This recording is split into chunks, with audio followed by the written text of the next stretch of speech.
Aquí comienza un programa de televisión diferente. En los próximos 30 minutos, usted no podrá despegarse de la pantalla.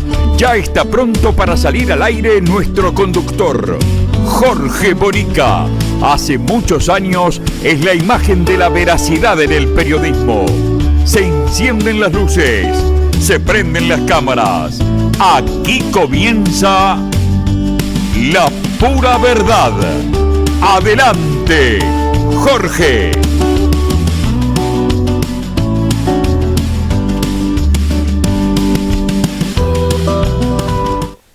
Bienvenidos a una nueva edición de La Pura Verdad. Como siempre, un equipo de producción de nuestro programa elige un tema candente, un tema muy recordado en este caso, y un tema que no está laudado, que ni siquiera la justicia pudo resolverlo, o quizás no quiso resolverlo. Estamos hablando del caso del contador Saúl Feldman, el de las armas. ¿Se acuerdan? Cuando aquel incendio en la calle Alba, en Aires Puros, llevó a una casa presuntamente desocupada, prácticamente abandonada, al cuartel de bomberos del Centenario para apagar un principio de incendio que había ocurrido, que habían sido además alertados por los vecinos de la zona. Llegaron los bomberos, derribaron parte de la puerta para poder entrar y apagaron el incendio. Pero gran sorpresa cuando se encontraron en una habitación una cantidad importantísima de armas de todo tipo y calibre, como se dice vulgarmente. Realmente impactante lo que ocurrió y lo que vieron. Fue tan así que llamaron inmediatamente al comisario de la zona para que se haga presente y tome cartas en el asunto. Hay quien dice que el procedimiento no fue el adecuado, pero realmente lo que ocurrió fue que el impacto fue tan grande al ver una cantidad de cientos y yo diría más de 1000 armas de todo tipo, armas de guerra, granadas, pólvora, en fin, un verdadero arsenal. Y ahí empieza a rodar toda esta telenovela del contador Feldman.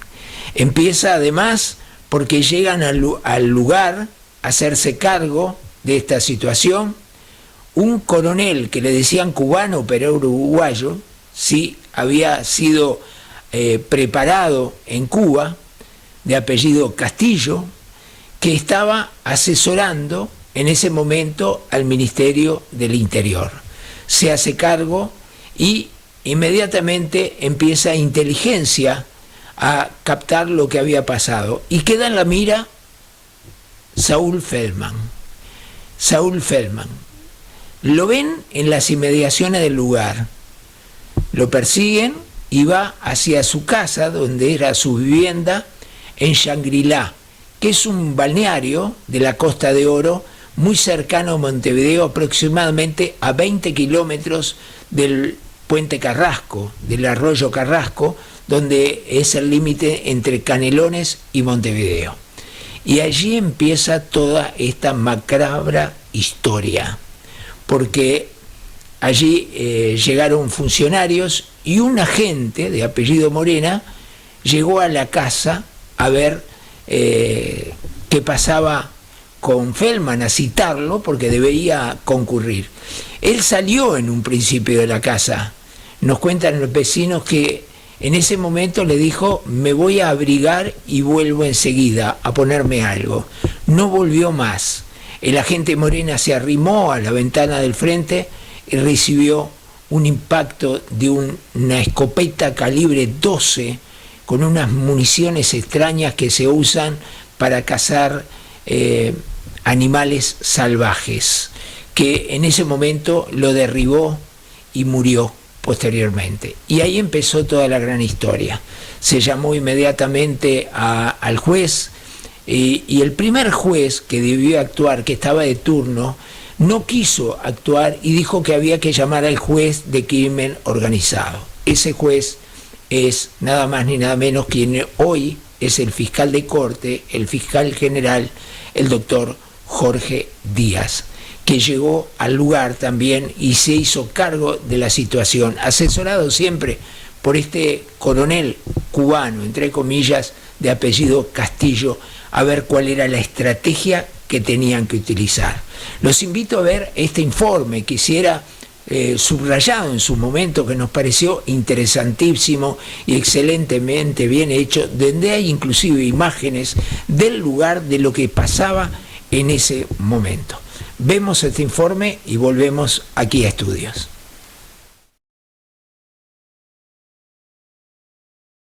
En las armas que el juez del caso no determine inmediatamente su destrucción, tienen que pasar al menos 3 años para poder proceder a la misma. Se destruyeron más de 7.000 armas, son todas de origen judicial o administrativo. La mayoría son de origen judicial y algunas de origen administrativo, que son decomisos de aduana. Entre las armas que se destruyeron, 1.000 pertenecían al caso Feldman. Ocurrió hace 10 años, el 30 de octubre de 2009, y conmocionó a la opinión pública. El expediente tiene 12 piezas y 3.700 fojas. La justicia, en su investigación, no logró aclarar cómo se hizo del arsenal que poseía en una vivienda de Aires Puros. El caso fue archivado por primera vez en diciembre de 2010 por el entonces juez penal Jorge Díaz, hoy fiscal de corte, reabierto en 2014 por orden de la jueza Adriana de los Santos y a pedido del exministro de la Suprema Corte de Justicia, Julio Chalar, quien solicitó se investigara la cantidad de armas incautadas, porque habían registros que no coincidían. No se encontraron irregularidades y se volvió a archivar. Feldman se atrincheró en su casa en el balneario Shangri-La, donde mató a un policía e hirió a otro. La autopsia reveló que se autoeliminó al verse prácticamente imposibilitado de enfrentar a la policía. En el momento de quitarse la vida, Feldman ya tenía 8 heridas en su cuerpo.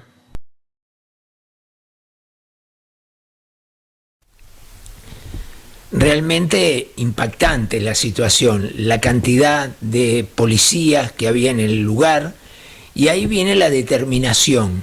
¿Qué hacer para que este hombre que se había trincherado y que ya había mostrado un potencial en armas muy importante, cómo hacer para atraparlo con vida? Para además poder saber por qué hacer arsenal, porque nadie piensa, absolutamente nadie puede pensar que eso era simplemente un hobby, un coleccionista o alguien que le gustaban las armas y nada más. No, aquí se trataba de un móvil seguramente político o sedicioso o terrorista, o alguien se estaba preparando de alguna manera para alguna medida terrorista en nuestro país. El que habló inmediatamente de este tema fue el doctor Jorge Valle.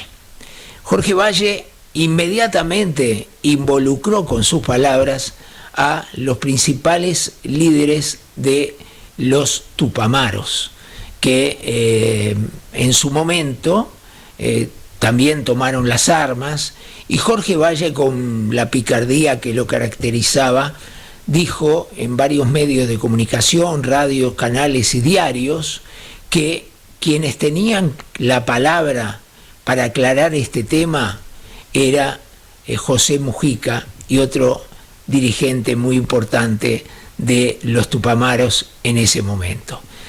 Jorge Valle tuvo que concurrir inclusive al juzgado a declarar, porque fue citado por un juez actuante dadas sus declaraciones, no en carácter de indagado, pero sí el juez entendió que tenía que concurrir a declarar en carácter de testigo, ya que había mostrado conocer algo que aún no se conocía.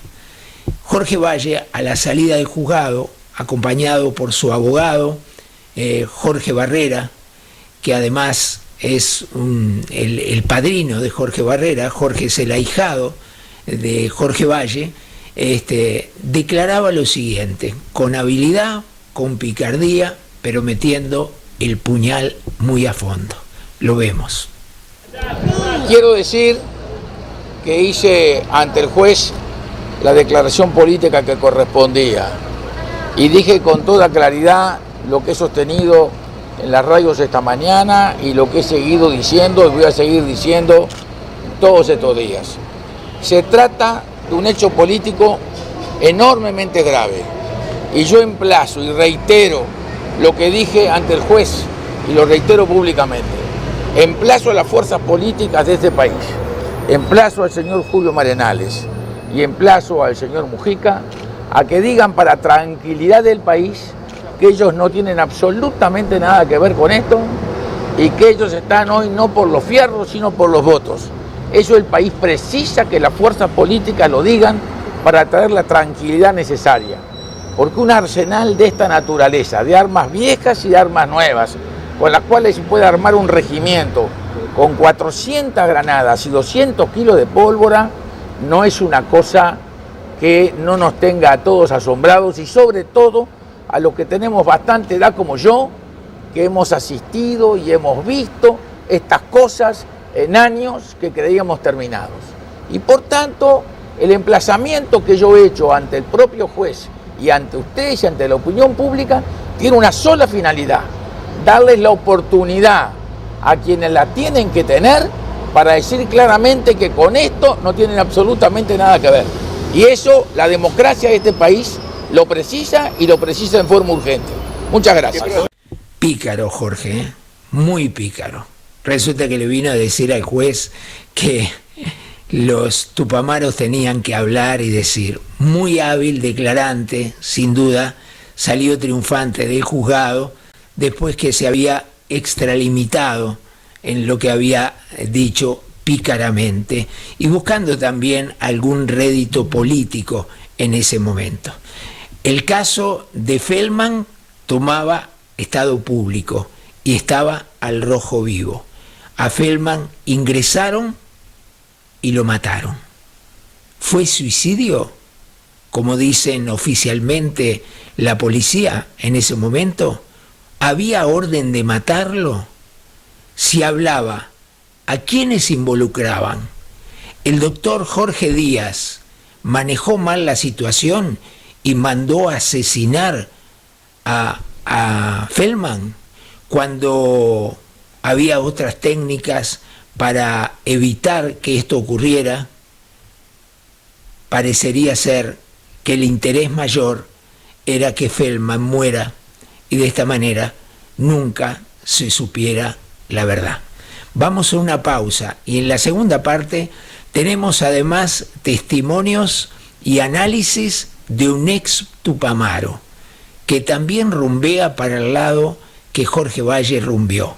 Héctor Amodio Pérez, en una entrevista realizada por el periodista de Salto, Pedro Rodríguez, para su programa Cero Estrés, entrevista a Héctor Amodio Pérez y nos pareció muy interesante el análisis y la investigación que realiza este ex tupamaro, experto justamente en este tipo de investigaciones. La pausa y ya volvemos para la segunda parte de nuestro programa La Pura Verdad. Hoy con el caso de Saúl Feldman. Ya volvemos. Gate Uruguay, despachantes de aduana, servicio rápido, eficiente y eficaz. Nuestra principal labor es la liberación de sus mercancías en las principales aduanas del país. Consúltanos, te asesoramos sin costo. Email gateuruguay@gmail.com. WhatsApp 099 48 73 24. Gate Uruguay, despachantes de aduana.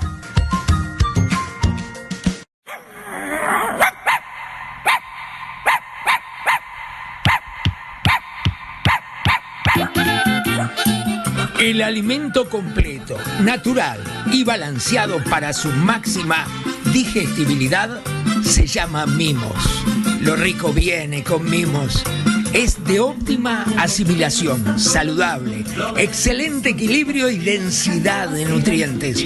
Un alimento concentrado y completo, para usar como alimento único y listo para servir. Elaborado con ingredientes naturales de calidad seleccionada, asegura un prolongado y excelente estado de salud. A tu mascota, dale mimos. Pedilo por nuestro WhatsApp 096 770 011. Porque lo rico viene con mimos. Cuando se siente contento, él mueve la cinturita y las muchachas lo miran.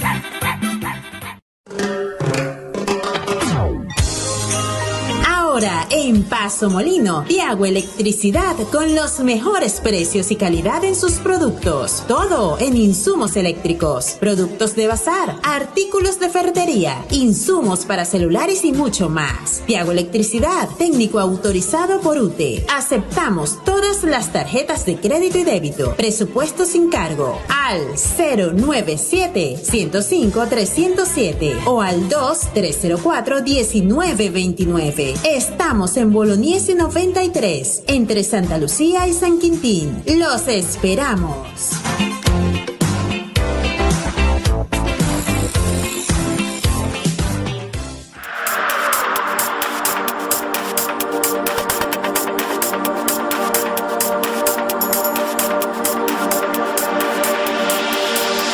Román Producciones, desde Uruguay, para el mundo latino.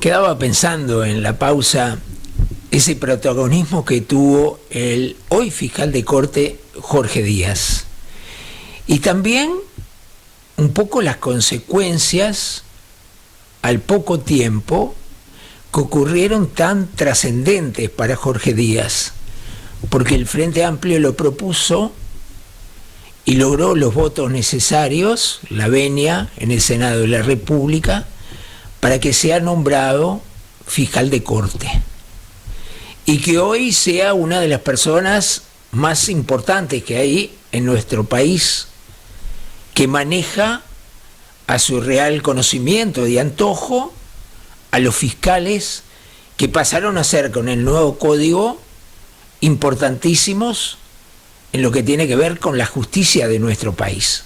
Han tomado las riendas de esta situación. Y muchos se preguntan, y me lo pregunto también, si este nombramiento de Jorge Díaz en el cargo más importante de la Fiscalía, habiendo sido juez, letrado y juez también muy importante en este caso, si no es un premio a la actitud que tuvo él, porque realmente condujo el caso de Feldman atrincherado en su casa como un principiante, porque lo condujo a la muerte, cuando había que hacer todos los intentos necesarios para que Feldman no muera. No actuó un mediador, algo fundamental, está en la tapa del libro, en la regla de oro. Alguien que pueda dialogar con Feldman, ya sea telefónicamente, por un megáfono, buscar las alternativas, conocer qué personas de confianza o amistades que podía tener Feldman para arrimarlos a un lugar, a ese lugar, e intentar convencerlo que se entregue. Nada de eso hubo. También se le propuso muchas cosas, como por ejemplo, durante la noche, hacer ruidos, que ya está estipulado, que no le permitan descansar, no le permitan dormir ni un instante, para que se canse y para que piense en entregarse cansado, agotado. Nada de eso hubo. Ni se le cortó la luz ni el agua, absolutamente nada. Parecía que el destino era entrar a esa casa y acribillarlo a balazos. Y después, aparentemente y oficialmente en el expediente dice que Saúl Feldman se suicidó, pero tenía decenas de disparos en su cuerpo, pero parece que se suicidó. Nosotros no creemos esa versión, de ninguna manera lo creemos. Tampoco creemos lo que hizo el doctor Jorge Díaz de poner allí un médico forense que haga una evaluación psiquiátrica post-mortem de Saúl Feldman y que dijera que tenía un problema, que le gustaba juntar cosas y por eso juntó tantas armas tan potentes. Ustedes pueden estar viendo ahora en este momento las armas de guerra que ni el ejército tenía en ese momento, armas nuevas, armas de última generación. Sin embargo, parece que le juntar cosas en la vivienda de la calle Alba y en su propia casa.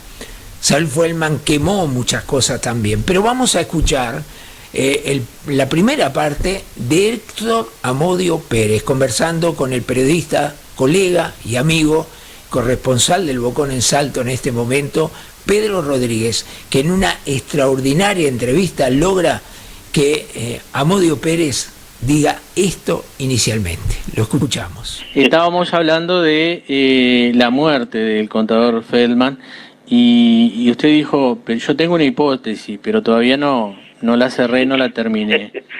Sí. Bueno, yo la tengo terminada. Uh-huh.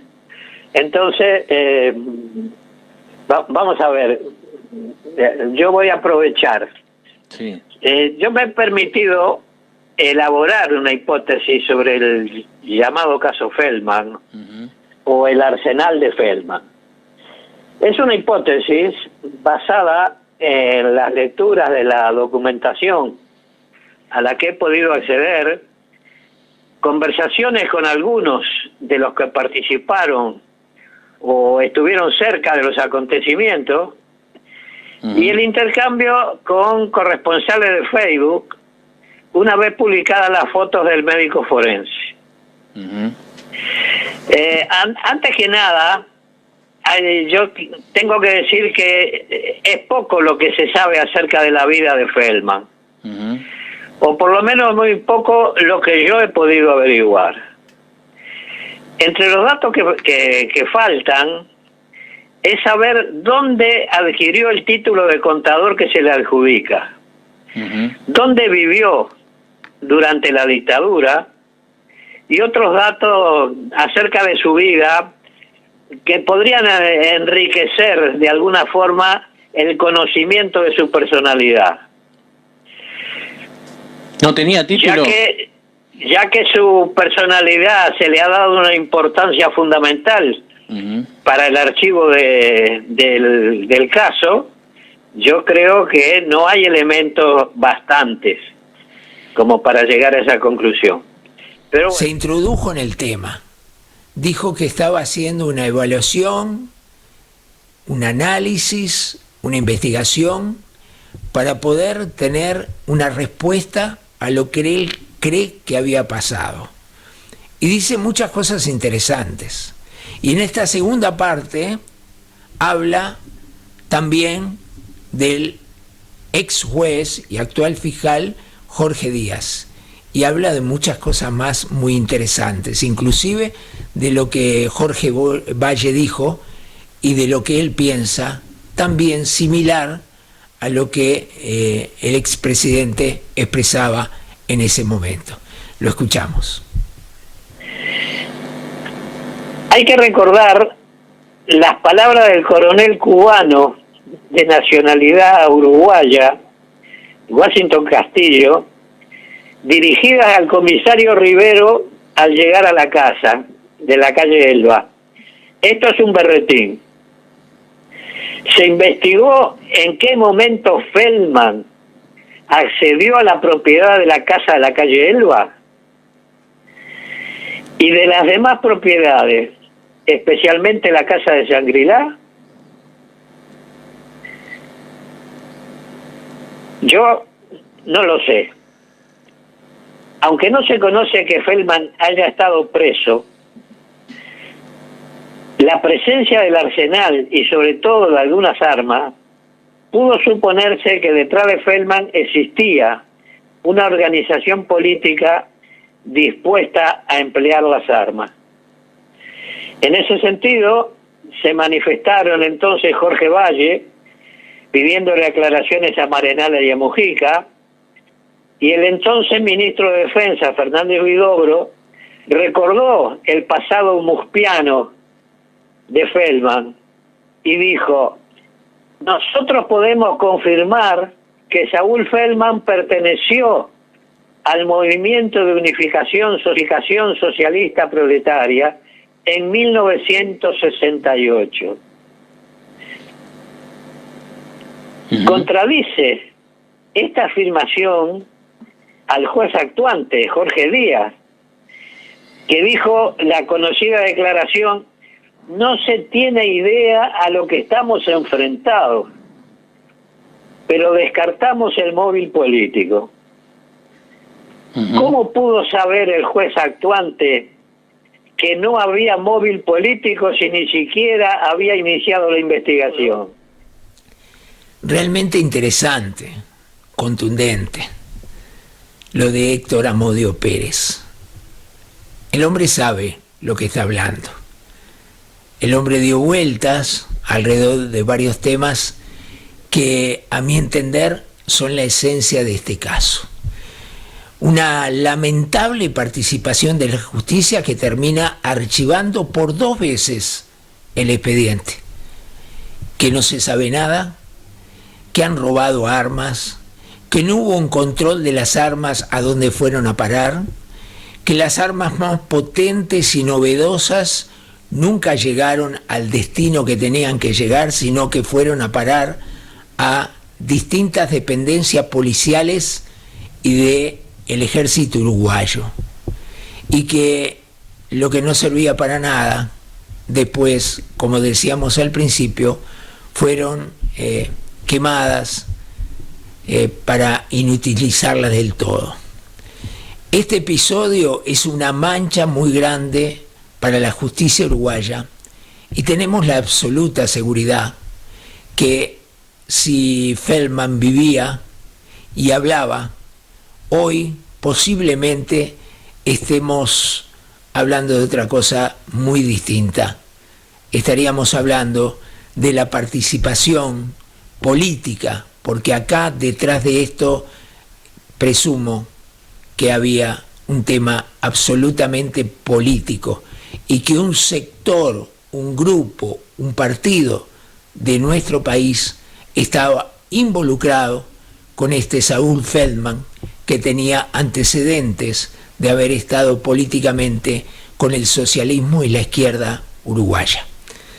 Espero que haya sido de vuestro agrado recordar este caso que, reitero, lamentablemente quedó sin conocerse y nunca se podrá saber. La semana que viene, en 7 días, en este mismo canal, estaremos con ustedes. Agradecer enormemente a Tele 8 de la ciudad de Mercedes, a Canal 23 de Florida, a Alejandra, todo su equipo, a Román, a todo su equipo en Mercedes, y además que edita nuestro programa, y por supuesto a la gente de Minas, a la familia Falco y a Minas Cable Visión, que toma nuestro programa y lo emite en su pantalla, así como también a la gente de San Carlos, de 33, de Rocha, de La Paloma y del Chuy, que componen junto con nosotros parte de esta cadena de la buena onda que estamos permanentemente entregando a todos ustedes. Nos reencontramos la semana que viene. Muchas gracias. Seguramente usted se quedó con ganas de ver mucho más. Dentro de 7 días volveremos nuevamente con otro capítulo aún más emocionante y revelador. Será hasta que Jorge Bonica les diga: bienvenidos a conocer la pura verdad.